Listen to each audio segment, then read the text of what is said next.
Everyone, welcome to the class. आज के lecture में हम डिस्कस करने वाले हैं NCERT class 12 chapter 1 solid state के एक्सरसाइज क्वेश्चंस। आज हम सिर्फ न्यूमेरिकल पोर्शन डिस्कस करेंगे, थ्योरेटिकल पोर्शन हम नेक्स्ट पार्ट में कवर करेंगे। स्टार्ट करते हैं question number 5। How can you determine the atomic mass of an unknown metal if you know its density and dimension of its unit cell? Explain. देखो question में क्या दिया हुआ है कि कोई हमारे पास कोई अननोन मेटल है, हमें नहीं पता कि कौन सा मेटल है, लेकिन हमको उसकी डेंसिटी गिवन है और उसकी जो यूनिट सेल है उसकी डायमेंशन गिवन है, मतलब कि एज लेंथ गिवन है। तो हम उसका एटॉमिक मास कैसे फाइंड आउट कर सकते हैं? ठीक है, तो ओवरऑल यहाँ पे हमें एटॉमिक मास के लिए एक एक्सप्रेशन डेराइव करना है। तो स्टार्ट करते हैं। इन्होंने कहा है कि भाई डेंसिटी हमको गिवन होगी, है ना। तो मान लेते हैं कि जो डेंसिटी हमको गिवन है वो है, आप उसको डी से भी डिनोट कर सकते हो, मैं जनरली रो से डिनोट करती हूँ। ठीक है, उसके बाद जो हमें यूनिट सेल की डायमेंशन दी हुई है यानी कि एज लेंथ, वो मैंने ले ली क्योंकि गिवन है ना ये तो मैंने मान लिया कि वो हमको कितनी गिवन है, वो गिवन है ए यूनिट। ठीक है, यहाँ पे भी यूनिट कुछ भी हो सकती है, सेंटीमीटर यहाँ पर या मीटर, जिसमें भी मतलब एज लेंथ गिवन होगी, पिकोमीटर में या जिसमें भी गिवन होगी। ओके, तो अब हमें पता है कि जो डेंसिटी होती है वो किसके इक्वल होती है? मास बाय वॉल्यूम के इक्वल। वी नो दैट, हमें पता होता है कि density is equal to total mass, जितना भी टोटल मास है किसी का भी, ठीक है, और अपॉन टोटल वॉल्यूम, कि टोटल वॉल्यूम क्या होगा। ओके, अब अगर हम बात करते हैं एक यूनिट सेल की, तो उसका टोटल वॉल्यूम क्या होगा? हमें पता है कि जो यूनिट सेल होती है वो जनरली हम किस टाइप की कंसीडर करते हैं? क्यूबिक यूनिट सेल, है ना, यानी कि हम एक क्यूब को वहाँ पर एज्यूम करते हैं कि मतलब जो हमारी यूनिट सेल है जनरली हम क्या लेके चलते हैं कि वो क्यूबिक टाइप की होगी, दैट मीन्स क्यूब होगा, है ना। तो क्यूब का वॉल्यूम क्या होता है हमको पता है, volume of cubic unit cell. Cubic unit cell मतलब क्यूब, तो वो कितना होगा? क्यूब का वॉल्यूम कितना होता है? आपने ये अपनी 10th में शायद पढ़े होंगे, हाँ 10th 9th में ये फॉर्मूले हैं। कितना होता है? साइड का क्यूब, यानी, और हमने यहाँ पर साइड क्या ली हुई है? एज लेंथ ए, तो यानी कि ये हो जाएगा ए क्यूब। तो वॉल्यूम तो हमको मिल गया, अब हमें क्या फाइंड आउट करना है? मास। ठीक है, डेंसिटी हमको गिवन है, क्वेश्चन ये कह रहा है, ठीक है, और ये इसकी वैल्यू भी गिवन है। ठीक है, अब हमें मास फाइंड आउट करना है, और मास के लिए तो यहाँ पर एक्सप्रेशन ड्राइव करना था ना, लेकिन यहाँ पर क्या है? Atomic mass. यहाँ पर हम बात कर रहे हैं टोटल मास की। ठीक है, तो हमें टोटल मास को एटॉमिक मास से रिलेट करना पड़ेगा। तो चलो हम बात करते हैं। मान लो ये हमारे पास ना एक यूनिट सेल है, ठीक है, एससीसी टाइप की, सिंपल क्यूबिक यूनिट सेल। ये इसमें 8 कॉर्नर्स हो गए। ठीक है, अगर मैं यहाँ पर बात करती हूँ टोटल नंबर ऑफ एटम की, तो वो कितने होंगे? तो हमने ये सीखा है कि भैया यहाँ पर 8 कॉर्नर्स हैं, यानी कि 8 एटम्स हैं, लेकिन हर एक एटम का 1/8 पार्ट आ रहा है, तो ओवरऑल एटम कितने हो गए? 1। ठीक है, एससीसी। ठीक है, अगर मैं यहाँ पर बात करूँ बीसीसी की, तो बीसीसी में ये वाला पोर्शन तो रहता ही है, साथ में क्या होता है? एक सेंटर में एक और आ जाता है एटम, है ना, या पार्टिकल आप कहोगे, कॉन्स्टिट्यूएंट पार्टिकल, और वो पूरा का पूरा इसी यूनिट सेल को बिलोंग करता है। तो ये क्या हो जाएगा? यहाँ पे 1 पहले से ही, और 1 × 1 1 हो गया, यानी कि 2। बीसीसी के लिए टोटल नंबर ऑफ एटम्स कितने होते हैं? 2।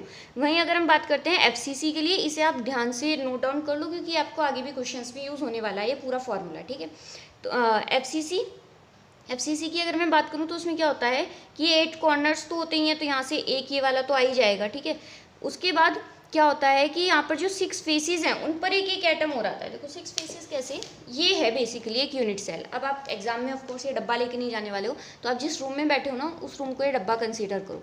ये आपके रूम की टेरेस हो गई, ऊपर छत, ठीक है, ये फ्लोर हो गया, और ये 4 दीवारें हो गई। ठीक है, अभी ये कॉर्नर्स हैं, आप छत की तरफ देखो अपने रूम के, तो 1 2 3 4 कॉर्नर्स, और नीचे फ्लोर की तरफ देखो तो 1 2 3 4 कॉर्नर्स। ठीक है, दिख गए।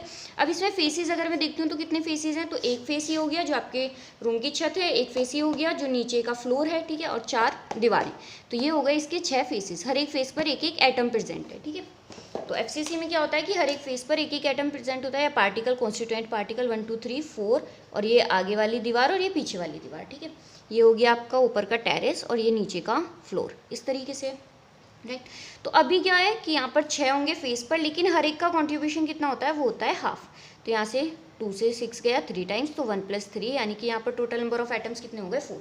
अब हम मानकर चल रहे हैं कि लेट मास ऑफ 1 एटम, एक एटम का जो मास है वो हमने मान लिया m। ठीक है, एक एटम का मास। तो एससीसी के लिए एक, एससीसी में कितने होते हैं? एक एटम, तो मास कितना हो गया? m। ठीक है, वहीं अगर मैं बात करती हूँ बीसीसी, तो बीसीसी में कितने एटम है? 2। एक का मास m, तो 2 का मास कितना हो गया? 2m। ठीक है, अगर हम बात करते हैं एफसीसी, तो एफसीसी में कितने एटम्स हैं? 4। एक का मास m, तो 4 का मास कितना हो गया? 4m, ठीक है। तो अब क्या इससे क्या समझ में आ रहा है कि मतलब हर टाइप की जो यूनिट सेल होती है उसमें जो मास होता है उसमें कुछ मल्टीप्लाई हो जाती है, और वो मल्टीप्लाई किससे होती है, नंबर ऑफ एटम्स जितने उस यूनिट सेल में प्रेजेंट हैं। तो हमने मान लिया मास ऑफ एक एटम m, और let number of atoms present in unit cell, कि एक यूनिट सेल में कितने नंबर ऑफ एटम प्रेजेंट है वो हमने मान लिया n। अब SCC के लिए n की वैल्यू 1 हो जाएगी, BCC के लिए 2 हो जाएगी, और FCC के लिए 4 हो जाएगी, ठीक है।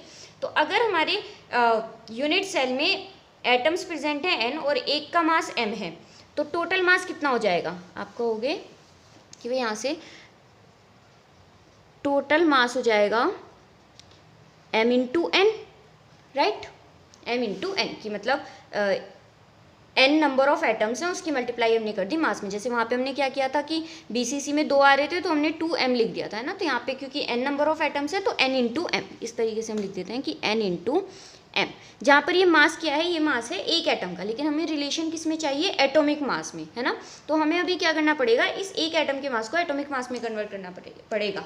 तो अब आप कहोगे कि इन दोनों में क्या डिफरेंस है, मतलब मास ऑफ वन एटम में और एटॉमिक मास में। तो देखो ऐसा होता है कि हमारे जो एलिमेंट्स होते हैं वो किसी भी सॉलिड के अंदर अपनी एक प्योर फॉर्म में प्रेजेंट नहीं होते। प्योर फॉर्म में प्रेजेंट नहीं होने से क्या मतलब है कि जैसे हाइड्रोजन है ना, तो हाइड्रोजन के क्या होते हैं, आइसोटॉप्स भी तो होते हैं। हाइड्रोजन किस तरीके से प्रेजेंट होता है, 1H1 2H1 और 3H1, इस तरीके से, है ना। तो अभी क्या है, ये जो इसके आइसोटॉप्स हैं ये कुछ रेशियोज में प्रेजेंट होते हैं। मान लो 80% ये होगा किसी में, और 15% ये और 5% ये कोई ऑथेंटिक डाटा नहीं है, मैं बस आपको समझाने के लिए बता रही हूँ। तो ये वैल्यू कोई फैक्चुअल नहीं है, ठीक है, मतलब ये करेक्ट नहीं है, ये बस मैं आपको समझाने के लिए बता रही हूँ। तो उसमें क्या होगा कि जब हम बात करते हैं एटॉमिक मास की तो उसमें हम एवरेज मास लेते हैं इसका, और जब हम बात करते हैं मास ऑफ वन एटम की तो उसमें हम पर्टिकुलर एटम पकड़ते हैं कि हाइड्रोजन के इस वाले एटम का मास कितना है। तो इसमें जो प्रोटॉन और न्यूट्रॉन है उनको सम करके देखेंगे तो 1 आएगा, इस वाले पर्टिकुलर एटम में कितना है तो कहोगे 2, और इस वाले पर्टिकुलर एटम का मास 3। तो वो होता है मास ऑफ वन एटम, जो हम पर्टिकुलर एक एटम को देखते हैं, ठीक है। और एटॉमिक मास में हम क्या करते हैं कि हम एवरेज ले लेते हैं, कि अगर हमको सिर्फ हाइड्रोजन बोला है तो हम इस हाइड्रोजन में एवरेज मास लिखेंगे जो इन तीनों का एवरेज आता है, जो आपने 9th में निकालना सीखा होगा। जहाँ पे मुझे एक क्वेश्चन बहुत अच्छे से याद है, क्लोरीन का आपको निकलवाया था, है ना, चैप्टर का लास्ट वाला एग्जाम्पल था वो, पता नहीं कौन सा चैप्टर का था, बट 9th क्लास में ये था, ठीक है। तो एटॉमिक मास क्या होता है उसका, एवरेज मास, ठीक है। तो अब इसको एटॉमिक मास में कन्वर्ट करने के लिए एटॉमिक मास या फिर मोलर मास, ठीक है, तो हम क्या करते हैं, इसको डिवाइड कर देंगे एवोगैड्रो नंबर से। तो एटॉमिक मास को हमने डिनोट किया है m से, और इसको डिवाइड कर दिया एवोगैड्रो नंबर से। क्यों डिवाइड किया है, क्योंकि जो मोलर मास होता है वो क्या होता है, m इंटू एन नोट, यानी कि mass of one atom into Avogadro number, ठीक है। तो यहाँ से हमने स्मॉल m की वैल्यू निकाली तो वो क्या हो गई, m/n0। अब बस इस वैल्यू को हम क्या करने वाले हैं, रो में पुट करने वाले हैं। तो हमारी जो रो डेंसिटी है वो क्या हो गई, टोटल मास यानी कि n इंटू m/n0 और डिवाइडेड बाय टोटल वॉल्यूम, और वॉल्यूम कितना है A³। तो ये हो गया फार्मूला। अब इसमें से हमें क्या चाहिए, हमें एटॉमिक मास फाइंड आउट करना है। तो m की वैल्यू फाइंड आउट करेंगे, तो m के साथ जो मल्टीप्लाई में है वो तो डिवाइड में जाएगा, इधर जब हम इसको लेके जाएंगे, और जो डिवाइड में है वो सब मल्टीप्लाई में जाएंगे, यानी कि n0 A³।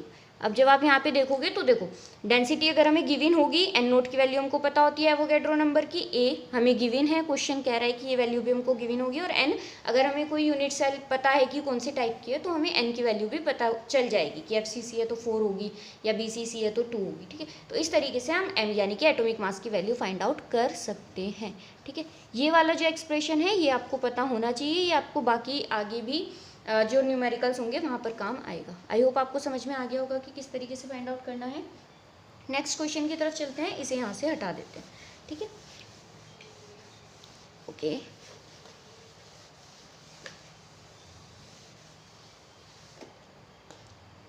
नेक्स्ट क्वेश्चन है क्वेश्चन नंबर 11। देखो क्योंकि मेरे लिखने में थोड़ा सा टाइम वेस्ट हो रहा होगा तो आप इसकी स्पीड को थोड़ा सा फास्ट कर सकते हैं अगर आपको स्लो लगती है वीडियो की स्पीड, ठीक है, क्योंकि लिखने में ऑफ कोर्स थोड़ा सा टाइम जा रहा है। क्वेश्चन है सिल्वर क्रिस्टलाइजेज इन FCC लेटाइस।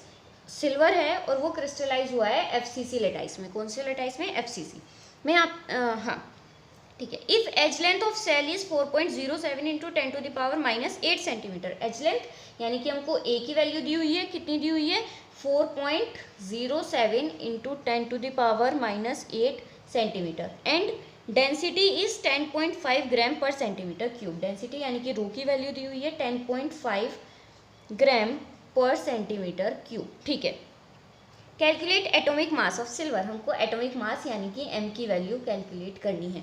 तो बहुत इजीली ये क्वेश्चन हो जाएगा, जैसे मैंने आपको अभी वाला जो क्वेश्चन कराया था बिल्कुल वहीं से ही। देखो FCC गिवन है, तो इसका मतलब 4 FCC n is equal to कितना होता है 4। मैंने आपको अभी पीछे बताया था कैसे होगा, कैसे 1/8 इंटू 8 प्लस 1/6 6 इंटू हाफ, तो वैल्यू कितनी आ जाएगी 4। ठीक है, FCC के लिए n की वैल्यू कितनी होती है 4 होती है। अब हमें पता है कि रो क्या होता है, रो होता है, आप सिर्फ रो का फॉर्मूला याद रखो बाकी हो जाएगा। रो क्या होता है टोटल मास, टोटल मास मतलब n इंटू m/n0 और अपॉन टोटल वॉल्यूम यानी कि AQ। अब यहाँ से हमें किसकी वैल्यू निकालनी है m की, तो m क्या हो जाएगा रो n0 A³ divided by n। ठीक है, इज इक्वल टू रो की वैल्यू हमको गिवन है कितनी 10.5 इंटू n0 हमको पता होता है कितना होता है 6.022 इंटू 10⁻23 इंटू A³ A कितना है 4.07 इंटू 10⁻−8 और इसका पूरे का cube is divided by n। और FCC के लिए n की वैल्यू कितनी है 4।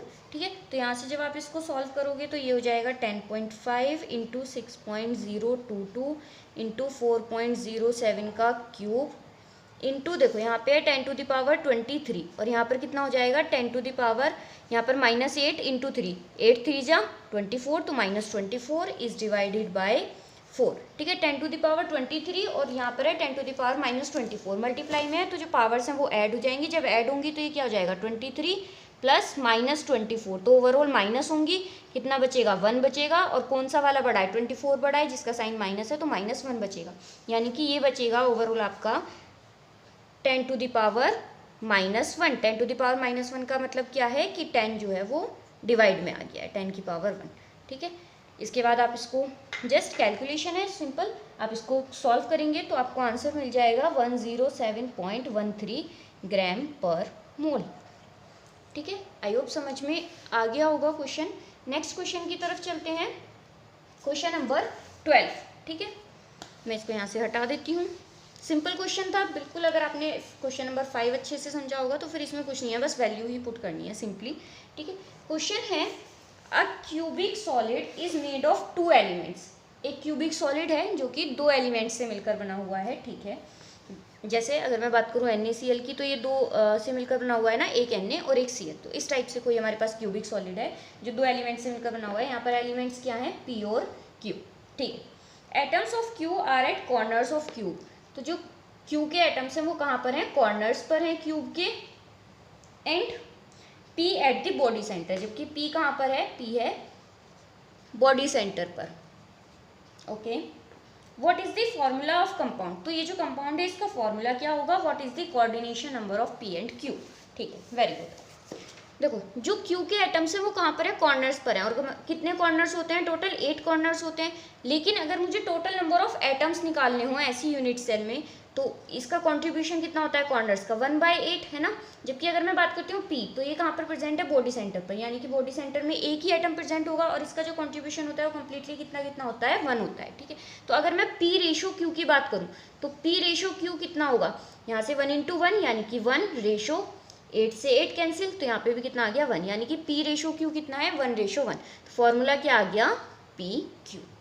ठीक है, आई होप आपको समझ में आ गया होगा फॉर्मूला P1Q1, क्योंकि इनके रेशोज क्या है 1:1 की, मतलब जितना P है उतना ही Q प्रेजेंट है। ठीक है, फॉर्मूला क्या हो गया PQ। नेक्स्ट में हमसे पूछा है कि कोऑर्डिनेशन नंबर कितना होगा। तो देखो उनको समझ में आ रहा है कि यहाँ पर जो P है वो बॉडी सेंटर में प्रेजेंट है। इसका मतलब ये क्या है कि BCC टाइप की यूनिट सेल है, body centre cubic unit cell. ठीक है, कोऑर्डिनेशन नंबर होता क्या है, तो कोऑर्डिनेशन नंबर वो पड़ोसी होते हैं जिनकी जो दीवार होती है वो आपके घर की दीवार से बिल्कुल टच होती है ना। मतलब कि अगर ये कोई एक BCC टाइप का, यहाँ पर मैं रख देती हूँ इस तरीके से, ये एक यूनिट सेल है ना जो BCC टाइप के, ये भाई 8 कॉर्नर्स हो गए 1 2 3 4 5 6 7 8, और ये इसके अंदर एक, सॉरी अब दिख नहीं रहा होगा, ये एक BCC टाइप की यूनिट सेल है। ये देखो यहाँ पर क्या हो गए हैं इसके, ये 8 कॉर्नर्स हो गए हैं 1 2 3 4 5 6 7 8 और एक बॉडी के सेंटर में जो ये एक है ये, ठीक है, एक एटम हो गया ये। तो ये जो कॉर्नर्स पर हैं ये सारे क्यू हैं, 1 2 3 4 ये वाले, और ये बीच में क्या है, ये है पी, ठीक है। अब यहाँ पर मुझे वो वाले नेबर्स, वो वाले पड़ोसी देखने हैं जो इससे डायरेक्ट टच हो रहे हो, जिनके घर की दीवार इससे डायरेक्ट टच हो, मतलब कि ऐसे एटम्स जो एटम से डायरेक्टली टच हो। तो अगर मैं इसकी बात करती हूँ तो इस वाले एटम से कितने एटम्स डायरेक्टली टच हैं, तो अगर आप ये देख रहे हो 1 2 3 4 ये चारों के चारों इससे डायरेक्ट टच में है ना। ऐसे ही अगर मैं इनको भी पुट करती हूँ क्योंकि ये इनके बिल्कुल बीच में है, तो ये वाले ऊपर के जो चारों हैं ये भी इससे बिल्कुल डायरेक्ट टच में होंगे, इस तरीके से, है ना। तो अगर मैं बात करती हूँ इसकी, तो इसके 1 2 3 4 5 6 7 8 एटम्स ऐसे हैं जो इससे बिल्कुल डायरेक्ट टच हो रहे हैं, ठीक है। इसके अलावा और कोई एटम इससे डायरेक्ट टच नहीं हो रहा होगा। तो कोऑर्डिनेशन नंबर कितना हो गया, 8। और यही सेम चीज़ होगी क्यू के लिए भी। क्यू को मैं शो इसलिए नहीं कर पा रही हूँ क्योंकि अगर मुझे क्यू को शो करना होगा तो मुझे इसके साइड वाली यूनिट सेल भी बनानी है, इसके ऊपर वाली भी, इसके ऊपर वाली भी, और नीचे भी। इस तरीके से मुझे सारी की सारी, मतलब इधर साइड की भी, इधर साइड वाली भी यूनिट सेल दिखानी पड़ेंगी, इधर वाली भी, ऊपर वाली भी, इसके चारों तरफ, ठीक है। तब क्यू के लिए आपको समझ में आएगा, जो मैंने आपको अपने लेक्चर्स में किया कराया हुआ है या फिर अपने एनसीईआरटी में भी पढ़ा होगा, ठीक है। तो कोऑर्डिनेशन कितना हो गया, 8। या फिर आप इसे इस तरीके से भी मत ध्यान रखो, आप सिंपली ऐसे ध्यान रखो कि देखो बॉडी सेंटर में है ना पी, इसका मतलब ये तो समझ में आ रहा है कि किस टाइप की यूनिट सेल है, बीसीसी। और बीसीसी के लिए हमने पढ़ा है कि कोऑर्डिनेशन नंबर कितना होता है, 8 होता है, आपने एनसीईआरटी में भी देखा होगा। जस्ट खत्म, मैटर क्लोज, बस अब इतना ध्यान रखो, वही सफिशिएंट है पी और क्यू दोनों के लिए, ठीक है। अब नेक्स्ट क्वेश्चन की तरफ चलते हैं, क्वेश्चन नंबर 13। इसको रब कर देते हैं। आई होप समझ में आ गया होगा। देखो अगर आपको कहीं पे भी डाउट आता है तो आप मुझसे कमेंट बॉक्स में पूछ सकते हैं, मैं पूरा कोशिश करूँगी, चाहे मुझे उसके लिए अलग से ही कोई छोटी वीडियो बनानी पड़े, मैं सॉल्व करने की पूरी कोशिश करूँगी जितना मैं कर सकती हूँ, ठीक है। क्वेश्चन नंबर 13 क्वेश्चन है, niobium crystallise in body centred cubic structure. अच्छा, नियोबियम है जो कैसे, बीसीसी टाइप में क्रिस्टलाइज हुआ है। तुमको पता चल गया लेटाइस किस टाइप की है, बीसीसी टाइप की है, ओके। इफ डेंसिटी इज 8.55 ग्राम पर सेंटीमीटर क्यूब, डेंसिटी कितनी है, 8.55 ग्राम पर सेंटीमीटर क्यूब, ठीक है। Calculate atomic radius of niobium using its atomic mass 93 U। अच्छा ठीक है, एटॉमिक मास हमको कितना गिवन है, 93 U, या फिर इसको अगर मुझे मोलर मास में लिखना हो तो मैं कैसे लिख दूंगी, 93 ग्राम पर मोल, ठीक है, ओके। और हमें कैलकुलेट क्या करना है, हमें कैलकुलेट करनी है एटॉमिक रेडियस, ठीक है। तो अब यहाँ पर एक छोटा सा ट्विस्ट ये आ जाता है कि देखो यहाँ पर आपको पता होना चाहिए, हमको डेंसिटी गिवन है। देखो आप इस टाइप के क्वेश्चंस को कैसे सॉल्व करते हैं, हमको आर फाइंड आउट करना है, हमको डेंसिटी गिवन है और मास गिवन है, हमको आर, डेंसिटी और मास में कोई भी डायरेक्ट रिलेशन नहीं पता है, ठीक। तो हम क्या कर सकते हैं, हमें यहाँ पे जो भी कुछ ऐसा दिख रहा है ना कि जिसको हम और एक्सपेंड कर सकते हैं फॉर्मूले को, उसको लेके चलेंगे। तो देखो मास के साथ तो हम कुछ और एक्सपेंड नहीं कर सकते हैं, डेंसिटी को हम थोड़ा सा एक्सपेंड कर सकते हैं, तो हम डेंसिटी से स्टार्ट करते हैं। डेंसिटी क्या होती है, टोटल मास, टोटल मास का मतलब n into M by N naught और डिवाइडेड बाई टोटल वॉल्यूम यानी कि ए क्यू, ठीक है, ओके। ये हमारे पास डेंसिटी का फॉर्मूला आ गया, सही है। लेकिन अभी भी हमें आर से कोई रिलेशन नहीं दिख रहा है क्योंकि आर तो फॉर्मूले में यूज़ हुआ ही नहीं, लेकिन हमको पता है कि आर का रिलेशन एन से कुछ नहीं है, आर का रिलेशन एम से कुछ नहीं है, एन नोट से कुछ नहीं है, लेकिन हमें पता है आर का रिलेशन ए से। ये हमने पढ़ा था पैकिंग एफिशिएंसी में, मैंने वहाँ पे भी आपको बताया था कि ये जो रिलेशंस होते हैं ये डायरेक्टली भी मतलब क्वेश्चन में यूज़ हो जाते हैं, और उस टाइम पे आप पूरे के पूरे एक्सप्रेशन सॉल्व नहीं करोगे, डेरिवेशन नहीं करोगे, तो आपको ये रिलेशन जो है वो डायरेक्ट भी याद होने चाहिए। उसके लिए मैंने आपको एक टेक्निक भी, अगर आपको ऐसे ही याद है तो बहुत अच्छी बात है, कोई दिक्कत नहीं है एनसीईआरटी से। और अगर आपको याद नहीं है तो उसके लिए मैंने आपको एक टेक्निक बताई थी DAR करके, डर आप यहाँ से भी याद कर सकते हो, है ना। तो यहाँ से आपको जो मैंने शॉर्ट ट्रिक बताई हुई है वहाँ पर मैंने ये जो डी यूज़ किया हुआ है, ये बेसिकली यूज़ किया हुआ है जो पीजी पोस्ट ग्रेजुएशन वगैरह में क्वेश्चंस आते हैं उससे रिलेटेड, तो वो डी यूज़ किया हुआ है। अब डी पर ध्यान मत देना, आप सिर्फ ए और आर पर फोकस करना, वो सेम ही है, उसमें कोई चेंज नहीं है, ठीक है। तो आप वहाँ से उसको पढ़ सकते हो, लिंक आपको डिस्क्रिप्शन बॉक्स में मिल जाएगा। इन केस आपको अगर ये रिलेशन याद नहीं है, अगर याद है तो दैट्स ओके, कोई प्रॉब्लम ही नहीं है फिर तो यहाँ से अगर हम इस वाली ट्रिक से देखें तो जो BCC होता है उसके लिए रिलेशन होता है R is equal to √3/4a। तो यहाँ से हमें क्या समझ में आ रहा है कि अगर हमें a पता चल जाए तो हम R की वैल्यू बहुत इजीली पता कर सकते हैं 4BCC, ठीक है। चलो तो यहाँ से पता करते हैं, सबसे पहले a पता करते हैं। तो रो की वैल्यू कितनी है 8.55 इज इक्वल टू n कितना होता है BCC के लिए, BCC के लिए n होता है 2। कैसे, n is for BCC n is equal to 2। कैसे? वही 1/8 इंटू 8, 8 कॉर्नर्स तो होंगे और एक कहाँ पे होता है, एक बॉडी के सेंटर में एटम प्रेजेंट होता है, तो 1 इंटू 1 जो कि कंप्लीटली कंट्रीब्यूट करता है। तो यहाँ से n कितना हो जाएगा 2 इंटू मास कितना दिया हुआ है हमें 93 gram per mole divided by Avogadro number 6.022 into 10⁻23 into A cube. A हमें पता नहीं है तो हम ए क्यूब को ऐसे ही लिखने वाले हैं, ठीक है। हाँ ओके। अब यहाँ से हम ए क्यूब निकालेंगे, तो ए क्यूब जब इधर यहाँ पे क्या कर रहा है, डिवाइड में है ना, तो इधर जाएगा तो मल्टीप्लाई करेगा, तो ये कितना हो जाएगा 8.55 into A cube is equal to 2 into 93 is divided by 6.022 into 10⁻23। अब ये 8.55 यहाँ पे क्या कर रहा है, ए क्यूब के साथ मल्टीप्लाई कर रहा है, तो जब हम इसे इधर लेकर जाएंगे तो ये यहाँ पर डिवाइड करेगा, तो 8.55, ठीक है। आई होप क्लियर हो रहा होगा। तो जब आप इसको सॉल्व करेंगे तो ये सॉल्व होने के बाद आएगा वैल्यू 3.612 इंटू 10⁻23 ये 10⁻23 ऊपर जाके क्या हो गया 10⁻23। अब जब हम इसका क्यूब रूट लेंगे, क्योंकि हमें ए क्यूब की वैल्यू नहीं चाहिए, हमें किसकी वैल्यू चाहिए, हमें वैल्यू चाहिए ए की, तो हमें इसका क्यूब रूट लेना पड़ेगा। तो आप 3.612 का क्यूब रूट, ठीक है, हम देख लेंगे, लेकिन 10⁻23 का क्यूब रूट कैसे लें। क्यूब रूट का क्या मतलब हो गया कि इसकी जो पावर है वो कितनी हो गई 1/3, यानी कि हमें 23 को डिवाइड करना पड़ेगा 3 से, जो कि एग्जैक्ट वैल्यू नहीं आएगी। तो हम कुछ ऐसा यहाँ पर बनाने की कोशिश करेंगे कि हमें ये जो वैल्यू है ये एग्जैक्ट मिल जाए। तो हमें पता है कि 23 तो नहीं, लेकिन हाँ 3 के टेबल में 24 आता है, मतलब 24 जो है वो 3 से कम्प्लीटली डिवाइड हो जाता है। तो हम इसको जस्ट क्या करने वाले हैं, 3.612 को हम लिखने वाले हैं 36.12 इंटू 10⁻24। जब हमें माइनस में पावर इंक्रीज करनी होती है तो हम जो डेसिमल होता है उसको इधर राइट हैंड साइड में शिफ्ट करते हैं, मतलब जब हमको डिवाइड में जीरोस लानी होती हैं, और जब हमें मल्टीप्लाई में जीरोस लानी होती है तो हम उसको लेफ्ट साइड में डिस्प्लेस करते हैं, ठीक है। आई होप ये आपको पता होगा, थोड़ा सा जनरल मैथ्स है। जब आप 36.12 का क्यूब रूट लेंगे तो ये वैल्यू आ जाएगी 3.306 इंटू, और जब आप 10⁻24 का करेंगे तो ये हो जाएगा 10⁻8। अगर आपको क्यूब रूट या स्क्वायर रूट में प्रॉब्लम होती है तो आप कमेंट बॉक्स में मुझे बता सकते हैं, मैं आपको अलग से बता दूंगी, ठीक है, कि क्यूब रूट कैसे सॉल्व करते हैं। उसके बाद बस अब हमको ए की वैल्यू मिल गई है, हमको फाइंड आउट करना है आर, तो हम इसमें पुट कर देंगे, पुट इन फर्स्ट, तो R is equal to √3/4 into A की जगह क्या पुट कर देंगे 3.306 into 10⁻8।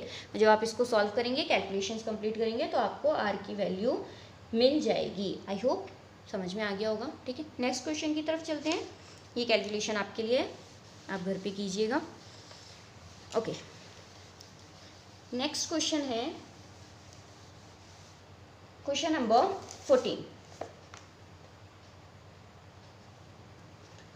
If the radius of octahedral void is r and radius of atoms in close packing is r, derive relation between r and r. Okay, हमको दिया हुआ है radius of octahedral void is equal to small r और radius of atom जो कि close packed है capital R. हमको derive करना है relation between R and R, तो हमको डिराइव क्या करना है, रिलेशन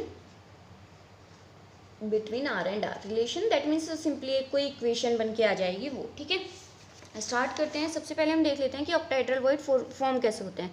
तो जब कुछ इस तरीके से एटम्स जो हैं वो क्लोज पैक होंगे, तो ये जो बीच में फॉर्म हो रहा है ना, ये जनरली हम इसको थोड़ा सा स्फेरिकल कर सकते हैं, छोटा सा स्फेयर टाइप में कुछ बन जाता है, यही होता है ऑक्टाहेड्रल वॉइड। ये जो छोटा सा स्फेयर दिख रहा है, ठीक है, ये हैं एटम्स, ठीक है। तो इन एटम्स की रेडियस कितनी है, चारों की आर, और ये जो ये आपको बीच में वॉइड मिला है ये इसकी है स्मॉल आर, ठीक है। ओके, अब अगर मैं इन चारों एटम के सेंटर को ज्वाइन कर देती हूँ, तो ये भी आर, ये भी आर, आर आर, इधर भी ये आर, और ऐसे ही ये भी रेडियस और ये भी रेडियस। रेडियस बेसिकली होती है क्या है, सेंटर से लेके सर्कमफेरेंस की जो भी डिस्टेंस होती है वो रेडियस होती है, ठीक है। तो ये क्या बन गया, ये बन गया एक स्क्वायर। कैसे बन गया, आप खुद देखो, ये भी 2r, ये भी 2r, ठीक है, ये भी 2r और ये भी 2r, साइड इक्वल हो गई चारों, और एंगल कितना हो गया 90 डिग्री, ठीक है। तो ये एक स्क्वायर है, ठीक है। अब ये आर है, अगर मैं इस सेंटर से यहाँ पे ज्वाइन करूँ तो ये भी तो यही हो गया ना भाई, ये आपका जो एटम है ये सेंटर से अगर मैंने इस तरीके से सर्कमफेरेंस ज्वाइन की है, तो ये भी तो सेंटर से सर्कमफेरेंस की डिस्टेंस है, ये भी क्या हो गई आर, तो ये भी अगेन क्या हो गई आर हो गई, ठीक है, यहाँ पर लिखी हुई है। ऐसे ही अगर मैं इधर से भी ज्वाइन करूँ तो ये भी आर हो गई। इसी तरीके से अगर मैं छोटे वाले ये इस तरीके से, ठीक है, अगर मैं इस छोटे वाले की बात करती हूँ सर्कल की, तो इसमें भी क्या है भाई, ये सेंटर से अगर मैं सर्कमफेरेंस को ज्वाइन करती हूँ तो ये स्मॉल आर रेडियस, और ऐसे ही अगर मैं यहाँ से सेंटर को सर्कमफेरेंस से ज्वाइन करती हूँ तो ये भी क्या हो जाएगी, आर, यानी कि रेडियस, ठीक है। तो ये यहाँ से कुछ इस टाइप का एक ट्राइंगल बन गया। मैं इसको नाम दे देती हूँ, इसको मैंने ए बोला, इसको बी बोला, और यहाँ पर ये जो छोटे वाले का सेंटर है इसको मैंने बोल दिया ओ, ठीक है। आई होप क्लियर हो गया होगा। तो अगर मैं बात करती हूँ in triangle A O B में, तो यहाँ पर जो एंगल ए है, देखो ये पूरा एंगल कितना था, ये पूरा एंगल था 90 डिग्री। जब मैंने इसको हाफ किया तो ये कितना हो गया 45। ऐसे ही यहाँ पर ये क्या था, ये था पूरा 90 डिग्री, हाफ किया तो 45। हमें पता है कि जो ट्राइंगल होता है उसमें तीनों का सम कितना होता है, तीनों एंगल्स का सम 180 डिग्री, ठीक है। एंगल 1 + 2 + 3 टोटल कितना हो जाएगा 180 डिग्री। ये वाला एंगल कितना 45 हाफ किया था, ये वाला एंगल भी कितना हाफ किया था 45 प्लस एंगल 3 = 180। तो ये 45 + 45 90 प्लस एंगल 3 = 180। तो एंगल 3 कितना हो गया 180 - 90 यानी कि 90। तो ये जो एंगल ओ है ये कितना हो जाएगा 90 डिग्री। तो angle A O B = 90 degree. तो therefore triangle A O B is a right angle triangle. तो जो ट्राइंगल ए ओ बी है ये क्या है, राइट एंगल ट्राइंगल है। तो अब हम इसमें क्या पाइथागोरस थ्योरम अप्लाई कर सकते हैं। तो बाय अप्लाइंग पाइथागोरस थ्योरम। अब पाइथागोरस थ्योरम क्या होती है, तो कोई भी जो राइट एंगल ट्राइंगल होता है, राइट एंगल ट्राइंगल मतलब जिसमें एक एंगल 90 डिग्री का हो, तो उसमें क्या होता है कि जो 90 डिग्री का एंगल है उसके जस्ट सामने वाली जो डिस्टेंस होती है उसको हम बोलते हैं हाइपोटेनियस, और बाकी एक को बेस और एक को परपेंडिकुलर। तो पाइथागोरस थ्योरम होती है हाइपोटेनियस का स्क्वायर = परपेंडिकुलर का स्क्वायर प्लस बेस का स्क्वायर। हाइपोटेनियस हमेशा जो 90 डिग्री का एंगल होगा उसके सामने वाली डिस्टेंस होगी। तो यहाँ पर 90 डिग्री क्या है ओ, इसके सामने क्या है यहाँ पर ए बी। मैं ये वाले आर यहाँ से हटा देती हूँ, है ना, अभी फ़िलहाल के लिए, ताकि आपको ये थोड़ा सा क्लियर दिखे, ठीक है। ये भी आर है और ये भी आर है, इसको रहने दे रहे हैं। तो 90 डिग्री के सामने क्या है ए बी है, तो यानी कि हाइपोटेनियस क्या हो जाएगी ए बी का स्क्वायर = परपेंडिकुलर। अब बाकी की जो दो साइड्स बची उनको आप लिख लोगे, तो ओ ए का स्क्वायर प्लस ओ बी का स्क्वायर। अब अगर मैं बात करती हूँ ए बी, तो ए बी की वैल्यू कितनी है, देखो यहाँ से यहाँ तक ये एक रेडियस है और यहाँ से यहाँ तक ये रेडियस है। तो टोटल ए बी कितना हो गया 2r और इसका स्क्वायर = ओ ए क्या है, तो देखो जैसे मैंने यहाँ से बताया था आपको, ये क्या है, ये एटम की रेडियस है, और ये क्या है, ये ऑक्टाहेड्रल वॉइड की रेडियस है। तो ओ ए क्या हो जाएगा एटम की रेडियस यानी कि r प्लस ऑक्टाहेड्रल वॉइड की रेडियस, ठीक है। और ऐसे ही ओ बी सेम, ये r कैपिटल R और ये वाली वैल्यू स्मॉल r, तो r + r का होल स्क्वायर, ठीक है। तो यहाँ से 2r का होल स्क्वायर = अब ये क्या हो जाएगा, ये भी r + r का होल स्क्वायर और ये भी r + r। अगर मैं ऐसे लिखूँ a² + a², तो इसको हम क्या लिख सकते हैं 2a का स्क्वायर, है ना, a + a 2a, a + a² + a² 2a², तो r + r का whole square plus r + r का होल स्क्वायर, ये दोनों भी तो सेम ही है ना, सेम टर्म्स हैं। तो मैं क्या लिख सकती हूँ इनको 2r + r का होल स्क्वायर, ठीक है। इतना समझ में आ गया। अब taking square root both side, दोनों तरफ हम क्या करेंगे स्क्वायर रूट ले लेंगे। तो जहाँ जहाँ पर स्क्वायर है उनका स्क्वायर हट जाएगा और जहाँ पर स्क्वायर नहीं है वहाँ पर स्क्वायर रूट आ जाएगा, ठीक है। तो 2r का होल स्क्वायर था कंप्लीट स्क्वायर, तो इसका स्क्वायर हट जाएगा, ये क्या बचेगा खाली 2r = 2। इस 2 का स्क्वायर नहीं है तो ये क्या हो जाएगा रूट के अंदर, और फिर r + r का होल स्क्वायर है, इस पूरे का स्क्वायर था तो ये स्क्वायर हट जाएगा, तो यहाँ पे क्या बचेगा r + r। तो ये हो जाएगा 2r = इसकी मल्टीप्लाई अंदर कर देंगे √2r + √2 स्मॉल r, ठीक है। अब यहाँ से जो r वाली वैल्यू है उसको एक साइड ले जाएंगे, तो ये हो जाएगी 2r - √2r = √2r, ठीक है। या फिर आप इसको इस तरीके से मत करो, थोड़ा सा ये ना डिफिकल्ट सा हो रहा है, इसको हम दूसरे तरीके से क्या कर सकते हैं, हम ये कर सकते हैं कि 2r का होल स्क्वायर यहाँ पर ओपन कर सकते हैं। तो 2 का स्क्वायर 4r² = 2r + r का होल स्क्वायर। अब ये 2 इधर मल्टीप्लाई कर रहा है, इधर जाके डिवाइड करेगा, तो ये 2 क्या है इस 4 को डिवाइड कर देगा 2 टाइम्स, तो इधर बचेगा 2r का स्क्वायर। यहाँ से थोड़ी सी एक लाइन ऊपर लिख देती हूँ मैं यहाँ से, ठीक है। ये बचेगा यहाँ पर 2r² = r + r का होल स्क्वायर। देखो अभी मैं बताती हूँ कि मैंने ऐसा क्यों किया। अब यहाँ पे स्क्वायर रूट लेंगे तो इस 2 का तो हो जाएगा रूट, ये आर स्क्वायर है तो ये रह जाएगा खाली आर, यहाँ से ये रूट 2 हट जाएगा, ठीक है। बस ये तो बाद में भी कर सकते थे और यहाँ पे स्क्वायर है, ये यहाँ से स्क्वायर हट जाएगा, यहाँ पर क्या बचेगा आर प्लस आर। अब क्या होगा, यहाँ से आर आर को एक साइड ले लेंगे तो ये हो जाएगा √2r माइनस आर, इधर आर प्लस में था इधर आकर माइनस करेगा, इज इक्वल टू यहाँ पर खाली आर बचेगा, तो आर इज इक्वल टू यहाँ से कैपिटल आर कॉमन आ जाएगा, यहाँ पे बचेगा √2 माइनस 1, √2 की वैल्यू होती है 1.414 माइनस 1 स्मॉल आर, तो small R is equal to 0.414 capital R. I hope आपको रिलेशन समझ में आ गया होगा, ठीक है। चलो नेक्स्ट क्वेश्चन की तरफ चलते हैं, इसको यहाँ से हटा देते हैं।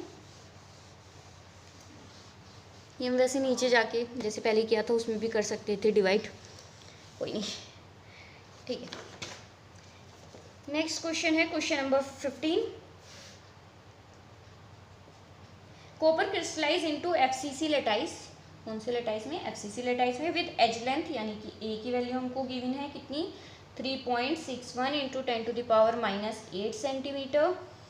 Show that calculated density is in agreement with its measured value of 8.92 ग्राम पर सेंटीमीटर क्यूब। ओके, क्वेश्चन समझाती हूँ अभी क्या कह रहा है। फिलहाल हमें डेंसिटी मेजर्ड गिवन है कितनी 8.92 ग्राम पर सेंटीमीटर क्यूब, ठीक है। क्वेश्चन ये कह रहा है कि हमारे पास एक कॉपर का क्रिस्टल है जो कि FCC लेटाइस में क्रिस्टलाइजिस है, जिसकी एज लेंथ इतनी है।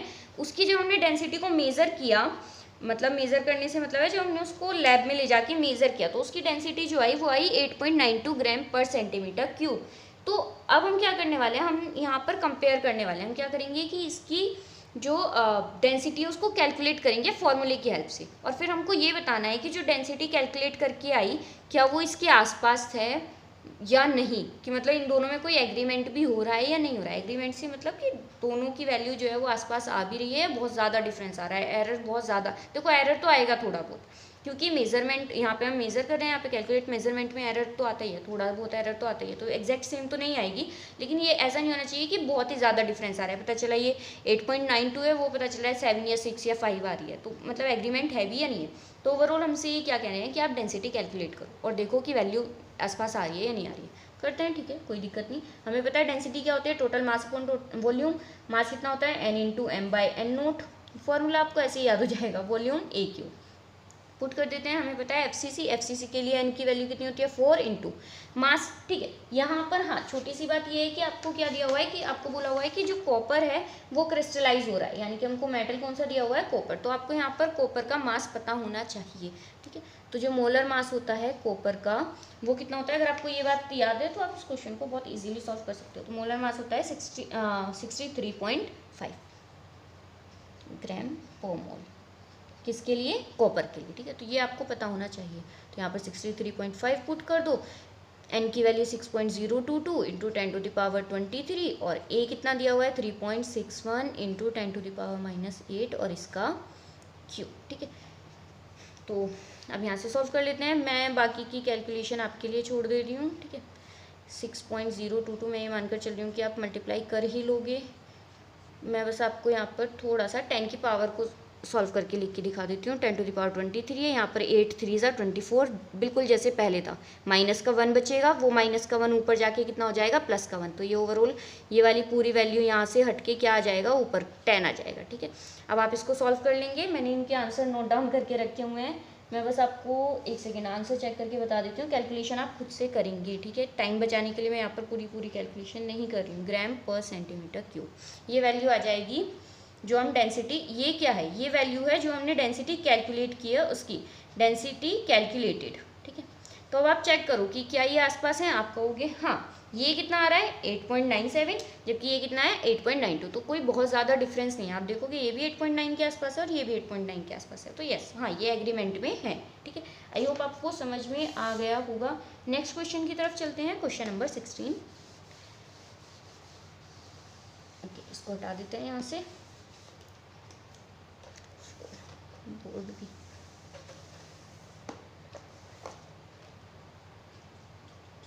ओके, क्वेश्चन है एनालिसिस शो दैट निकल ऑक्साइड हैज़ द फॉर्मूला इसे करेक्ट कर लेना, कुछ बुक्स में ये इस तरीके से लिखा हुआ है NiO.98, ये NiO.98 नहीं है, ये Ni0.98 है, ठीक है, और ऑक्सीजन 1, ठीक है। Okay, what fractions of nickel exist as Ni2+ and Ni3+ ions. तो आपको क्या फाइंड आउट करनी है, आपको फाइंड आउट करनी है concentration of Ni2+ ion and Ni3+ ion, ये आपको कैलकुलेट करनी है। अच्छा, अब ये तो हो गई, ठीक है, जो बुक की लैंग्वेज लिखी हुई थी। मैं समझाती हूँ क्वेश्चन क्या है। देखो, क्वेश्चन ये कह रहा है कि हमारे पास निकल ऑक्साइड का फॉर्मूला है। एक्चुअली निकल ऑक्साइड का फॉर्मूला होना क्या चाहिए था, देखो निकल जो है वो दो तरीके से उसकी दो वैलेंसी पॉसिबल है, +2 और +3। अगर जो ऑक्सीजन है वो निकल के +2 वाले आयन के साथ कंबाइन करता तो फॉर्मूला क्या बनता, निकल यहाँ पर +2, ऑक्सीजन की वैलेंसी -2, क्रॉस मल्टीप्लाई, जैसे हम फॉर्मूला बनाते हैं, आपने 9th में पढ़ा होगा। फॉर्मूला क्या बन के आता है, Ni2O2, या फिर इसको सिंप्लीफाई करके लिखते रेशो में, यहाँ पे Ni और O का रेशो कितना आ रहा है, 2:2, तो इसको फिर हम आगे सिंप्लीफाई करते हैं रेशो को, तो ये 1:1 आता, तो फॉर्मूला क्या आता है, NiO, मतलब Ni1O1।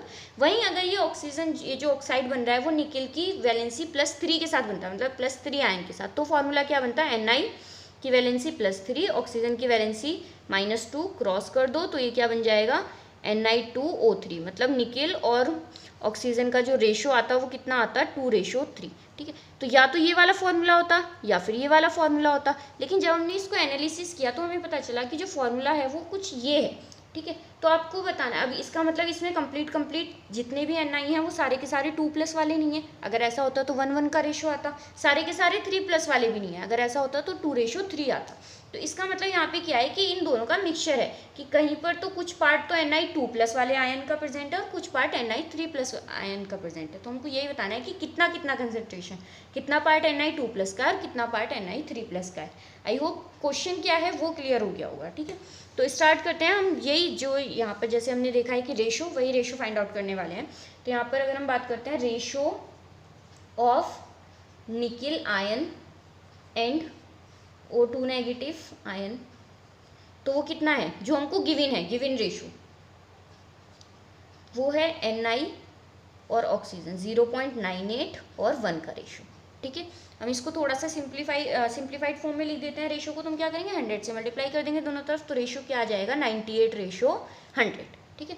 तो that means if oxygen ion are 100 तो निकल आयन कितने होंगे, 98। भाई रेशो का मतलब यही तो है कि अगर ऑक्सीजन जो है वो 100 है तो निकल के आयन कितने हैं, 98 है। इतनी बात समझ में आ गई, ठीक है। Let ions of Ni2+ is equal to X number of, और number of ions of Ni3+ is equal to Y। हमने मान लिया कि जो Ni2+ है वो X नंबर है और Ni3+ Y नंबर है। तो यहाँ से हमारे पास क्या निकल के आता है, यहाँ पे लिख देती हूँ मैं इसको, Ni रेशो ऑक्सीजन कितना, 98:100, ठीक है।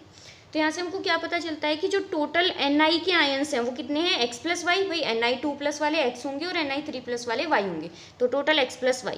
और हमें पता है कि टोटल एक्चुअली हैं कितने, 98, तो यानी कि X+Y कितने हो गए, 98। ये जो 98 निकल के आयंस हैं ये कुछ 2+ होंगे और कुछ 3+ होंगे। हमने मान लिया X 2+ है और Y 3+ है। इतना समझ में आ गया, ये हो गई हमारी फर्स्ट इक्वेशन। भाई देखो यहाँ पर दो वेरिएबल्स हैं, हमको यही दोनों तो फाइंड आउट करने हैं, कंसंट्रेशन मतलब कितने कितने नंबर ऑफ आयंस प्रेजेंट है, यानी कि X और Y की वैल्यू, दो वेरिएबल सॉल्व करने हैं तो दो ही इक्वेशन होनी चाहिए। एक इक्वेशन आ गई, अब हमें एक और इक्वेशन चाहिए।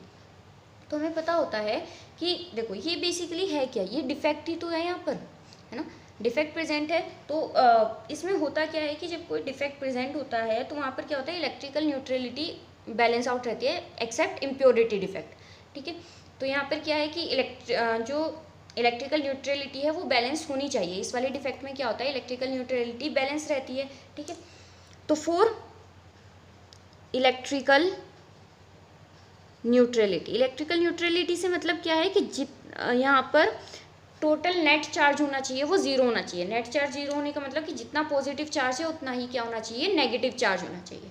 तो हम यहाँ पर चार्ज कैलकुलेट करने वाले हैं। तो अगर हम बात करते हैं फॉर एनायन यानी कि O2 नेगेटिव, ठीक है। तो यहाँ पर एक ऑक्सीजन पर कितना चार्ज होता है, आप कहोगे -2, माइनस वो नेगेटिव का क्या है, आप कहोगे कि वो नेगेटिव का साइन है। अगर हम मैग्नीट्यूड की बात करते हैं तो उस पर कितना चार्ज होता है, 2 चार्ज होता है, ठीक है।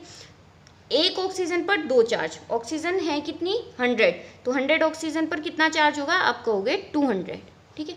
वहीं अगर हम बात करते हैं फॉर केटाइन, केटाइन के लिए, केटाइन क्या है, Ni2 पॉजिटिव है और Ni3 पॉजिटिव है ना। तो अगर हम बात करते हैं Ni2 पॉजिटिव की, तो एक Ni2 पॉजिटिव पर कितना चार्ज, 2 + 2 है ना।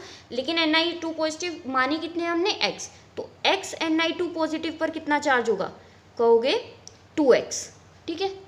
और दूसरा केटाइन कौन सा है हमारे पास, Ni3 पॉजिटिव, तो एक Ni3 पॉजिटिव पर कितना चार्ज, आप कहोगे +3, आप चाहो तो यहाँ पर प्लस और माइनस साइन का यूज़ कर सकते हो, ठीक है। चलो कर देते हैं, थोड़ा सा समझना ईजी हो जाएगा। तो और टोटल हमने Ni3 पॉजिटिव माने कितने हैं कि हमारे पास हैं कितने, आप कहोगे y, तो y Ni3 पॉजिटिव पर कितना चार्ज हो जाएगा, कहोगे +3y, ठीक है। तो इलेक्ट्रिकल न्यूट्रलिटी के लिए होना क्या चाहिए कि charge on cation is equal to charge on anion, ये होना चाहिए, राइट। तो केटाइन पर कितना चार्ज होगा, केटाइन पर चार्ज यानी कि प्लस चार्ज, तो कितना है +2x और कितना है 3y, तो यानी कि 2x + 3y, ये टोटल चार्ज है केटाइन पर। केटाइन पर है तो प्लस में ही होगा, पॉजिटिव ही होगा। एनायन पर कितना चार्ज है, आप कहोगे 200, एनायन पर है तो नेगेटिव में होगा, हम सिर्फ मैग्नीट्यूड की बात करें, तो यानी कि 200। अगर भाई एनायन पर 200 चार्ज है तो केटाइन पे कितना होना चाहिए, प्लस का 200, तभी तो इलेक्ट्रिकली न्यूट्रल होंगे ना। अगर +5 है तो उसके साथ -5 होना चाहिए, तभी तो इलेक्ट्रिकल न्यूट्रल होंगे, यानी कि जो मैग्नीट्यूड है वो इक्वल होना चाहिए, चार्जेस तो अपोजिट होंगे ही होंगे, है ना। तभी तो हम किसी भी सॉलिड को इलेक्ट्रिकली न्यूट्रल कह सकते हैं, अगर उसके प्लस और माइनस चार्जेस इक्वल हो। तो हम यहाँ पर वही करने वाले हैं, हमने यहाँ पर वही किया है कि 2x + 3y, यानी कि जो चार्ज है केटाइन पर वो इक्वल है चार्ज ऑफ एनायन। ये हो गई हमारी सेकंड इक्वेशन। अब बस आपको जो आपने 10th में मैथ्स पढ़ा था वो लगा के इन इक्वेशंस को सॉल्व कर देना है। करते हैं। मैं करने क्या वाली हूँ, मैं यहाँ पर क्या करने वाली हूँ, सेकंड में से माइनस करूँगी फर्स्ट को, लेकिन फर्स्ट के साथ 2 की मल्टीप्लाई करके, ठीक है। पहले मैंने सेकंड इक्वेशन लिख ली, कितनी, 2x + 3y = 200। आप कोई से भी मेथड से कर सकते हो, सब्स्टिट्यूशन मेथड से भी, मैंने एलिमिनेशन मेथड यहाँ पर यूज़ किया है, जो भी मेथड आपको अच्छे से आता हो। फर्स्ट में क्या करने वाली हूँ मैं, 2 की मल्टीप्लाई, तो ये हो जाएगा 2x + 2y = 98 में 2 की मल्टीप्लाई करूँगी तो 2 8 = 16, 1 9 2 = 18 और 196, और इसमें से इसको क्या करना है, माइनस करना है, तो इनके जो साइन है वो अपोजिट हो जाएंगे, प्लस का माइनस और ये भी माइनस, ठीक है। 2x से 2x cancel, 2x - 2x, 3y में से 2y गया तो 1y बचा, और 200 में से 196 गया तो 4 बचा, y की वैल्यू 4 आ गई। Put y in first, y की वैल्यू को मैं क्या करने वाली हूँ, फर्स्ट इक्वेशन में पुट करने वाली हूँ। तो यहाँ से मुझे x + y की जगह 4 = 98, तो x की वैल्यू क्या हो गई 98, यहाँ पे 4 प्लस कर रहा था, इधर आके माइनस करेगा तो 96, ठीक है। यही तो वैल्यू चाहिए थी भाई। x क्या है, तो that means number of Ni2 positive ions या फिर concentration of Ni2 positive ions कितनी हो गई 96, जिसको हमने x माना था, और Ni3 पॉजिटिव आयंस जिसको हमने y माना था वो कितनी हो गई 4। इसका मतलब जो हमारा जो भी सॉलिड है उसमें 96 आयंस तो Ni2 पॉजिटिव के प्रेजेंट है और 4 आयंस Ni3 पॉजिटिव के प्रेजेंट हैं। आई होप 196, हाँ सही किया मैंने, ओके। आई होप आपको ये क्वेश्चन समझ में आया हो। नेक्स्ट क्वेश्चन की तरफ चलते हैं। मुझे इसमें कुछ डाउट क्यों लग रहा है, 96 7 8 9 10 200, 98 में से 4 गया तो 94 बचता है, 96 नहीं बचता है, 94 अभी ठीक है, ठीक है। हाँ आप मुझे डाउट क्यों हो रहा था, क्योंकि 96 + 4 100 आ रहा था। अगर ये भी 100 और ऑक्सीजन हमने 100 माने थे तो 1:1 हो गया ना, लेकिन 1:1 नहीं था, कितना था 0.98, मतलब 98:100 था, है ना। तो जो Ni है निकल, उसका टोटल कितना आना चाहिए था 98 आना चाहिए था, तो 94 + 4 अभी 98 आ रहा है। इससे मुझे पता चला कि मैंने कहीं पे शायद कुछ गड़बड़ की है। आप इस तरीके से अपने क्वेश्चंस को चेक कर सकते हो, छोटे छोटे कॉमन सेंस से, बहुत इजीली, ठीक है। कई बार ये छोटी छोटी सी मिस्टेक्स एग्जाम में भी हो जाती हैं, जब हम जल्दी से करते हैं ना क्वेश्चन को, कई बार प्रेशर में, तो आप इस तरीके से चेकआउट कर सकते हो। नेक्स्ट क्वेश्चन की तरफ चलते हैं। नेक्स्ट क्वेश्चन है question number 19, okay. Ferric oxide crystallise in hexagonal close packed array of oxide ions with 2 out of every 3 octahedral holes occupied by ferric ions. Derive the formula of ferric ions oxide. Okay, sorry. Question है कि ferric oxide हमारे पास crystal है जो कि hexagonal close pack array में यानी कि HCP type में वो अरेंज है, ठीक है। अब इसमें क्या है कि 2 out of every 3 octahedral holes are occupied by ferric ions. Very good, बढ़िया क्वेश्चन है। देखो क्वेश्चन बेसिकली क्या है कि Fe3+ जो हमारे पास फेरिक आयन है वो क्या है। देखो ऐसा हो रहा है कि मान लो अगर हमारे पास 3 ऑक्टाहेड्रल वॉइड है ना, तो इन 3 में से 2 ऑक्टाहेड्रल वॉइड पर तो Fe3+ प्रेजेंट है, एक जो है वो खाली है, ठीक है। इस तरीके से हमारा कुछ क्वेश्चन बोला हुआ है। और आगे इन्होंने बोला हुआ है कि ऑक्यूपाइड बाय फेरिक आयंस, और इन्होंने फर्स्ट ही अगर आप लाइन पढ़ते हो तो ferric oxide crystallise in hexagonal close packed array of oxide ions. यहाँ से हमें क्या पता चलता है कि जो ये HCP टाइप है ना, इसमें जो एरे है हेक्सागोनल क्लोज पैक की, मतलब जो आपको ये कॉर्नर्स दिखेंगे जितने भी, ठीक है। अगर मैं यूनिट सेल कुछ इस टाइप से बना लेती हूँ तो ये जो कॉर्नर्स है ना, इन पर क्या प्रेजेंट है ऑक्साइड, और जो बीच बीच में खाली जगह है जो वॉइड है उन पर क्या प्रेजेंट है Fe3+। यानी कि जो कॉर्नर्स हैं या फिर आप कहोगे कि जो एटम्स हैं वो कहाँ पर प्रेजेंट हैं, वो प्रेजेंट हैं, वो क्या है, वो है ऑक्साइड। ऑक्साइड कहाँ पर है, ऑक्साइड है HCP पे, मतलब जो एटम्स हैं, जो कॉर्नर्स या फिर जो उसके बीच में जहाँ पर भी एटम्स अरेंज हैं, HCP में कुछ इस टाइप का होता है ना डायग्राम, FCC टाइप का अरेंजमेंट होता है ना, तो यहाँ पर भी अगर फेस पर भी प्रेजेंट है तो वो भी क्या है, ऑक्साइड है। फेरिक जो आयंस हैं वो कहाँ पर हैं, वो ऑक्टाहेड्रल वॉइड में है। इस टाइप से कुछ क्वेश्चन है, ठीक है। अब इसके लिए आपको पता होना चाहिए, जो आपने इसी चैप्टर में एक रिलेशन पढ़ा होगा टेट्राहेड्रल और ऑक्टाहेड्रल वॉइड्स का और नंबर ऑफ एलिमेंट्स का। तो वहाँ से हमें क्या पता चलता है कि किसी भी यूनिट सेल में जो नंबर ऑफ एलिमेंट्स या फिर नंबर ऑफ एटम्स होते हैं ना, ये वाले एटम्स, ठीक है, ये इक्वल होते हैं ऑक्टाहेड्रल वॉइड के, नंबर ऑफ ऑक्टाहेड्रल वॉइड के। और ऑक्टाहेड्रल और टेट्राहेड्रल में क्या रिलेशन होता है, उसमें रिलेशन होता है T20, मतलब T = 2 × 2। टेट्राहेड्रल वॉइड्स जो होते हैं वो डबल होते हैं ऑक्टाहेड्रल वॉइड के। इस तरीके से आप इसको याद रख सकते हो। हालांकि यहाँ पे टेट्राहेड्रल का कोई काम नहीं है तो इसलिए इसको यहाँ से हटा देते हैं। यहाँ पर आपको सिर्फ ये वाली बात पता होनी चाहिए, ठीक है। ओके, तो अभी हम यहाँ पर मान लेते हैं कि late number of oxide ions, कि जो ऑक्साइड आयंस हैं उनका नंबर हमने मान लिया O2 नेगेटिव का कितना, X, कि X number of oxide ions हैं। तो ऑक्टाहेड्रल वॉइड्स भी कितने हो गए भाई, हमें पता है कि जितने नंबर ऑफ आयंस जो ये वाले हैं, ठीक है, उतने ही ऑक्टाहेड्रल वॉइड, तो ऑक्टाहेड्रल वॉइड्स भी कितने हो गए, X, ठीक है। तो अब अगर हम यहाँ से कैलकुलेट करें नंबर ऑफ फेरिक आयंस, तो वो कितने होंगे। हमको यहाँ पर कहा हुआ है कि ऑक्टाहेड्रल वॉइड अगर 3 है तो फेरिक आयन कितने होंगे, 2, मतलब हर 3 में से 2 आयन फेरिक होंगे।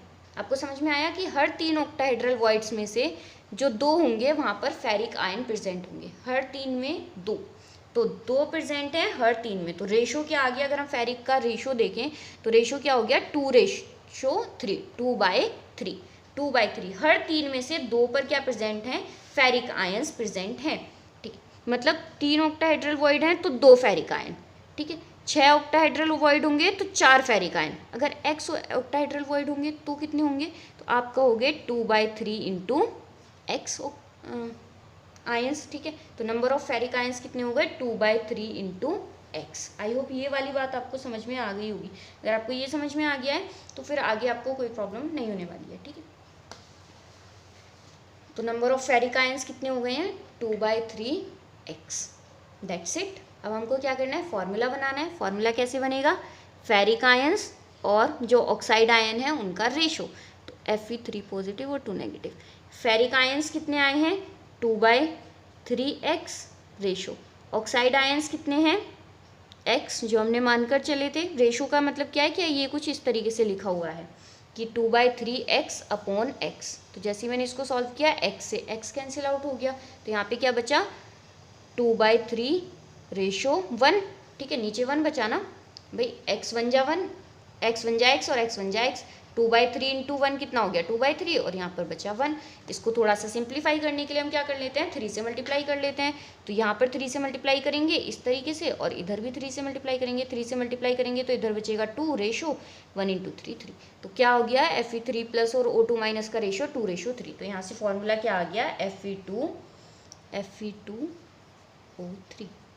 आई होप आपको समझ में आ गया होगा। हालांकि अगर आपको ये समझ में आ रहा है ना कि फेरिक यहाँ से 3 पॉजिटिव और ऑक्साइड हमें पता है 2 नेगेटिव, तो आप सीधे सीधे भी जैसे हम फॉर्मूला बनाते थे 9th क्लास में तो वहाँ से भी आप बना सकते हो। Fe3 के नीचे 3 लिखो प्लस का 3, O के नीचे 2 लिखो क्रॉस मल्टीप्लाई कर दो Fe2O3। लेकिन यहाँ पे आपको अगर आपका ऑप्शनल क्वेश्चन आता है मतलब MCQ टाइप तो आप डायरेक्ट ऐसे लगा सकते हो, लेकिन अगर आपको बोर्ड्स में आता है तो आपको फिर पूरा सॉल्व करना पड़ेगा। ठीक है, इसी तरीके से। ओके, नेक्स्ट क्वेश्चन की तरफ चलते हैं। क्वेश्चन नंबर 19 के बाद क्वेश्चन नंबर 21 और इसके बाद बस तो ये छोटे छोटे से क्वेश्चन रहने वाले हैं। अगर आपको किसी भी क्वेश्चन में डाउट है तो आप कमेंट बॉक्स में बता सकते हैं, मैं दोबारा से उस क्वेश्चन को करा दूंगी। ठीक है, 21। ओके, क्योंकि कई बार क्या होता है ना कि हर एक बच्चे की समझने की टेंडेंसी अलग अलग होती है, तरीका भी अलग अलग होता है। तो कई बार कुछ चीज़ें कुछ को समझ में आ जाती हैं, कुछ को नहीं आती हैं, कोई दिक्कत नहीं है। क्वेश्चन है गोल्ड एटॉमिक रेडियस 0.144 नैनोमीटर। क्योंकि हर बच्चा इंडिविजुअल है, हर बच्चा मतलब अपने में खास है ना, इस तो उसका तरीका भी खास ही होता है, सेम तो नहीं हो सकते। ओके, हमारे पास गोल्ड जिसका एटॉमिक रेडियस गिवन है 0.144 nanometre, crystallise in face centred unit cell. किस टाइप से क्रिस्टलाइज है FCC टाइप से। Okay, what is the length of side of cell. आपको जो सेल है उसकी साइड की लेंथ यानी कि A जो एज लेंथ है उसकी वैल्यू फाइंड आउट करनी है। तो हमको पता है कि A और R में तो रिलेशंस होते हैं। ठीक है, तो FCC के लिए रिलेशन क्या होता है, वही DAR वाली टेक्निक से मैंने याद किया हुआ है। तो जो FCC होता है उसके लिए रिलेशन होता है R is equal to A/2√2। ठीक, यहाँ से हमें A की वैल्यू निकालनी है तो A कितना हो जाएगा 2√2, इधर मल्टीप्लाई में चला जाएगा तो 2√2R is equal to 2 into √2 की वैल्यू आपको पता है 1.414 इंटू रेडियस की वैल्यू 0.144। जैसे ही आप इसको कैलकुलेट करोगे, मल्टीप्लाई करोगे, सॉल्व करोगे तो आंसर आपको मिल जाएगा 0.407। क्योंकि रेडियस किस में थी, नैनोमीटर में, तो जो साइड होगी वो भी किस में आएगी, नैनोमीटर में।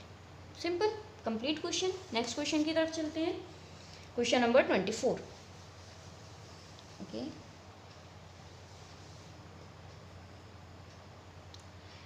क्वेश्चन है aluminium crystallize in a cubic close packed structure. Cubic close packed structure है CCP या फिर आप कह सकते हो FCC। ठीक है, CCP HCP या फिर FCC, ये एक ही टाइप के हैं। It's metallic radius is 125 picometre. Okay, again radius हमको गिवन है 125 पिकोमीटर। ग्रेट। फर्स्ट पार्ट में हमको बोला है कि आपको लेंथ ऑफ साइड निकालनी है यानी कि एज लेंथ, वही A की वैल्यू। तो अगेन वही A और R में रिलेशन आपको पता होना चाहिए। तो FCC के लिए A और R में रिलेशन होता है R is equal to A/2√2। अभी हमने पीछे सॉल्व किया था। ठीक है, तो यहाँ से A की वैल्यू क्या हो जाएगी 2√2R यानी कि 2 इंटू 1.414 इंटू रेडियस यानी कि 125 पिकोमीटर। और जैसे ही आप इसको सॉल्व करोगे तो ये वैल्यू आपको मिलेगी 354 पिकोमीटर। ठीक है, वेरी गुड, इजीली हो गया।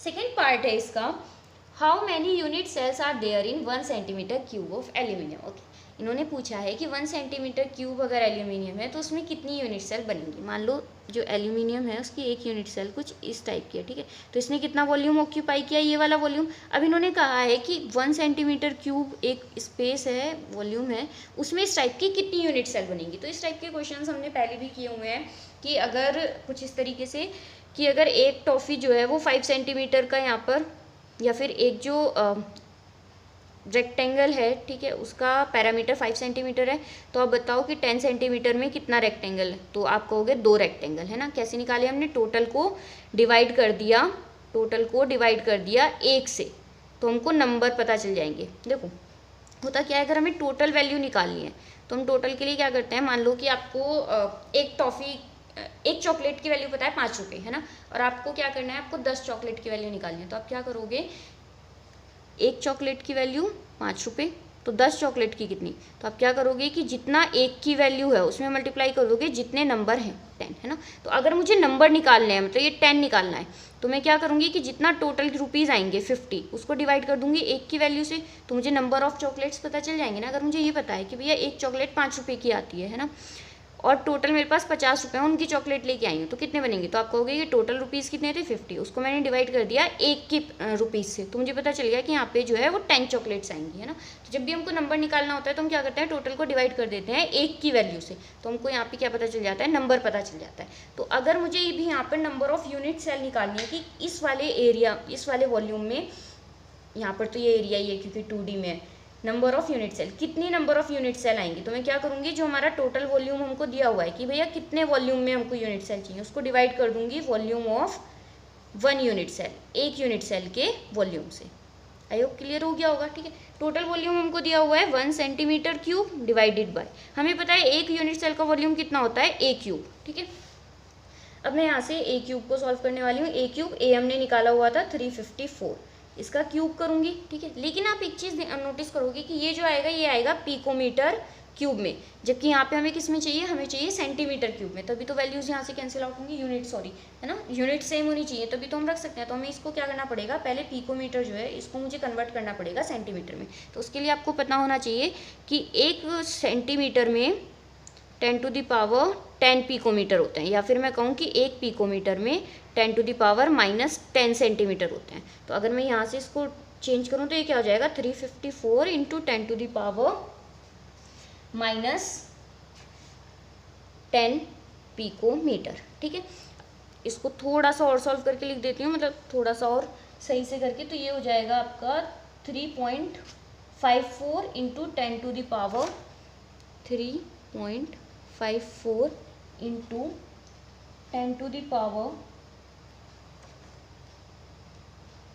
मैंने क्या किया है यहाँ पर 2 पॉइंट्स बढ़ा दिए, तो ये हो जाएगा -8, ठीक है। आई होप इतना क्लियर हुआ होगा, ओके। तो अब हम वॉल्यूम निकाल लेंगे। बस वॉल्यूम निकालने के लिए हमको क्या करना है, ए क्यूब यानी कि 3.54 इंटू 10⁻−8 का टोटल ओवरऑल क्यूब। जब आप इसको सॉल्व करोगे तो आप इसको आप वॉल्यूम, मतलब इसका क्यूब रूट निकालोगे, उसको आप यहाँ पर पुट कर दोगे, तो ये हो जाएगा 1 इज डिवाइडेड बाय 3.54 इंटू 10⁻−8 का क्यूब, ठीक है। आप बस अब इसको आप डिवाइड कर लो और आपको आपका आंसर मिल जाएगा। आई होप क्लियर हो गया होगा। नेक्स्ट और लास्ट क्वेश्चन आज का, क्वेश्चन नंबर 25।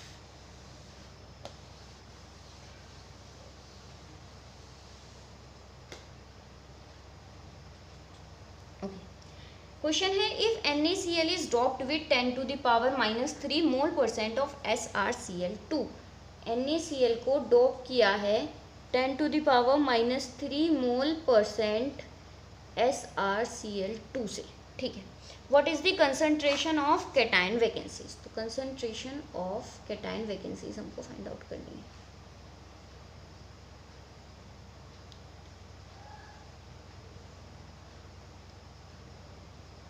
ओके, सबसे पहले हम समझते हैं कि जो फर्स्ट वाली लाइन हमको दी हुई है उसका मतलब क्या है, फिर हम सेकेंड वाली लाइन पे आएंगे। इन्होंने हमसे कहा है कि NaCl को डॉप कराया 10⁻³ मोल% SrCl2 से। इसका मतलब है, देखो, अगर आप ये कहते, अगर ये कहते कि हमने NaCl को डॉप कराया है 10⁻³ मोल SrCl2 से, तो इसका मतलब होता कि 1 मोल NaCl है, ठीक है, एक को डोप कराया है 10⁻³ मोल से, यानी कि अगर हम लें 1 मोल NaCl तो उसमें 10⁻³ मोल क्या होगा, SrCl2 होगा। लेकिन उन्होंने कहा है 10⁻³ मोल% SrCl2। इसका मतलब क्या होता है कि जितना हमने यहाँ पे वैल्यू लिया, मतलब अगर 1 मोल NaCl लिए तो इस एक का 10⁻³ हम निकालें तो उतना SrCl2, ठीक है। तो एक का 10⁻³ क्या होगा, 1 इंटू 10⁻³ और फिर % यानी कि डिवाइडेड बाय 100, इस तरीके से। या फिर हम इसको इस तरीके से भी कह सकते हैं कि अगर हम NaCl 100 ले, ठीक है, तो 100 मोल में क्या होगा, 10⁻³ मोल SrCl2 होंगे। इस तरीके से भी तो बोल सकते हैं, क्योंकि 100 मोल का 100 का अगर मैं कहूँ 100 का 2% तो वो कितना होगा 2, 100 का 9% वो कितना होगा 9, 100 का 13% वो कितना होगा, आप कहोगे 13, तो 100 का 10⁻³ वो होगा 10⁻³ यानी कि 100 मोल अगर हम NaCl ले रहे हैं तो उसमें 10⁻³ मोल SrCl2 है। इसका मतलब हो गया ये। आई होप समझ में आ गया होगा। अब अगर हम यहाँ से निकालें कि अगर 1 मोल NaCl हो तो कितना SrCl2 होगा, तो 1 मोल NaCl के लिए क्या होगा भाई, 100 से 1 पे आ रहे हैं तो हम क्या करेंगे 100 से डिवाइड कर देंगे यहाँ पर, ठीक है, मोल SrCl2। अब 100 से डिवाइड करने का मतलब क्या है, 100 क्या होती है 10⁻², यानी कि हमने 10⁻² से डिवाइड किया है, 10⁻² जो है वो डिवाइड में, जब ये ऊपर जाएगी तो ये क्या हो जाएगी, ये भी हो जाएगी 10⁻², भाई 10⁻² है ना, ऊपर जाएगी तो ये क्या हो जाएगा 10⁻², और -2 ये है और -3 है, तो ओवरऑल कितना हो जाएगा 10⁻⁵। यानी कि जब हम बात करते हैं 1 मोल NaCl की तो उसमें कितने SrCl2 डॉप है, उसमें डॉप है 10⁻⁵ मोल SrCl2। तो अब हमें बस ये देखना है कि ये जो हमने डोप किया है इसकी वजह से कितनी कैटायन वैकेंसी क्रिएट हुई हैं, वही उसकी कंसंट्रेशन हो जाएगी। तो देखो होता क्या है, NaCl की अगर मैं बात करूँ तो ये कैसे बना है, इसमें होता है जो कैटायन होता है वो Na+ और एनायन Cl-, जबकि जो SrCl2 है वो कैसे है, वो है Sr2+ और +2Cl-, ठीक है। तो अब मान लो ये हमारा क्रिस्टल था पहले प्योर वाला क्रिस्टल, ठीक है, यहाँ पर Na+, Cl-, Na+, यहाँ पे Na+ और Cl-, यहाँ पर बीच में नहीं, 2 का ही बना रही हूँ ना मैं सिर्फ, ठीक है। इस तरीके से ये हमारा प्योर क्रिस्टल था। अभी जैसे ही मैंने इसमें SrCl2 डॉप किया तो Sr क्या करेगा भाई, ये पॉजिटिव वाला जो है ये Na को डिस्प्लेस करेगा, तो यहाँ पर एक Na को डिस्प्लेस करके आ गया Sr2+। मान लो यहाँ पर NaCl जब प्योर था तो इसमें प्लस तो 5 चार्ज था और -5 पूरा का पूरा जो सॉलिड है वो इलेक्ट्रिकली न्यूट्रल था। जैसे ही Sr ने एक Cl यहाँ से एक Na को डिस्प्लेस किया तो इसका मतलब क्या हुआ कि जो ये +5 था वो अब कितना रह गया, +4। भाई एक Na गया ना यहाँ से, लेकिन उसकी जगह फिर क्या आ गया, Sr2+ आया। ये जो एक Na गया था इसकी जगह यहाँ से एक Na+ तो माइनस हुआ है, लेकिन साथ में ऐड क्या हुआ है Sr2+, यानी कि 2 पॉजिटिव ऐड हुए हैं, एक पॉजिटिव गया है 2 पॉजिटिव ऐड हुए हैं, तो ओवरऑल ये कितना हो गया +6 हो गया। पहले था ये +5 -5, अभी क्या हो गया +6 -5। अगर आप देखोगे तो ये इलेक्ट्रिकली न्यूट्रल नहीं है, यहाँ पर जो चार्ज है वो बैलेंस नहीं है। तो इसको बैलेंस करने के लिए यहाँ पे क्या करना पड़ेगा, या तो हम एक Cl लेके आएँ या फिर हम क्या करें एक और Na को यहाँ से हटाएं, है ना। तो ये क्या करता है, जब एक Sr आता है तो वो एक नहीं कितने Na को हटा